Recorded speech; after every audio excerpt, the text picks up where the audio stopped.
ती परत समृद्धी देणारी शेती झालेली आहे. मी आधी काही 5-6 मुद्दे सांगतो, त्याच्यानंतर मग चर्चा करू. 5 मुद्दे जे मी शिकलो डाळिंब शेतीत तुमच्याकडून, अनेक शेतकऱ्यांकडून आणि पुस्तकातून. त्यामुळे लोकांना हवं असतं शेड्यूल, काहीतरी शेड्यूल द्या आणि तो शेड्यूलमुळं चांगलं येईल. किंवा एक प्रोडक्ट द्या, त्यामुळे आपल्याला प्रॉब्लेम सॉल्व्ह झाला पाहिजे.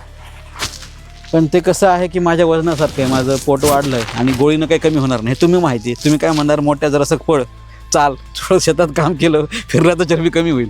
हे गोळीनं होणार नाही आहे. तसंच मला या बागेविषयी सांगायचं आहे की एक पूर्ण वर्षभर थोडं मानसिकता आपली जर बदलली, ज्याला आपण म्हणू की व्हॉट्सॲप विद्यापीठाची मानसिकता बाजूला ठेवली आणि एक असे काही शेतकरी आहेत, आपल्यामधलेच आहेत, की 2 फळं चांगले 900 ग्रॅमचे 800 ग्रॅमचे काढले, फोटो काढले म्हणजे झालं, आलं. किंवा पट्टी टाकली एक की त्याला खूप पैसे झाले म्हणजे तो मोठा.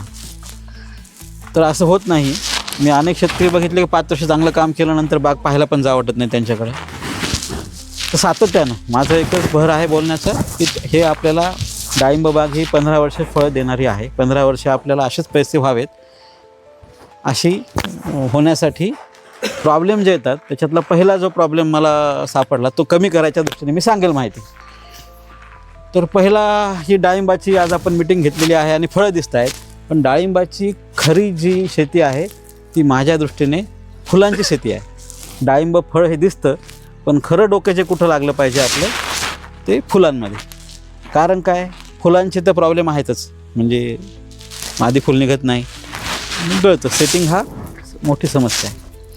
त्यातला ह्या मी तुम्हाला ताजा अनुभव सांगतो. फेब्रुवारी 2025 म्हणजे 4-5 महिन्यापूर्वीचा, की जे आर्ली आंबे घ्यायचा प्रयत्न करतात त्याची सेटिंग पटकन होतच नाही.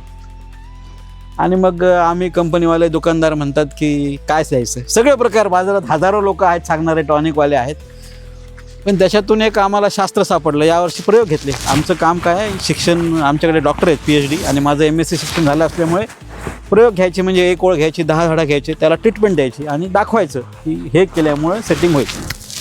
तर आमच्या फेब्रुवारीमध्ये जानेवारीमधल्या बऱ्यापैकी फेल गेल्या न्यूट्रिशनच्या ट्रीटमेंट घेतलेल्या, की आम्हाला वाटतं न्यूट्रिशनला हे गरजेचं आहे, सेटिंगला ते गरजेचं आहे, हे तुम्ही टॉनिक द्या, टॉनिक म्हणजे प्लांट हार्मोन द्या, हे खत द्या.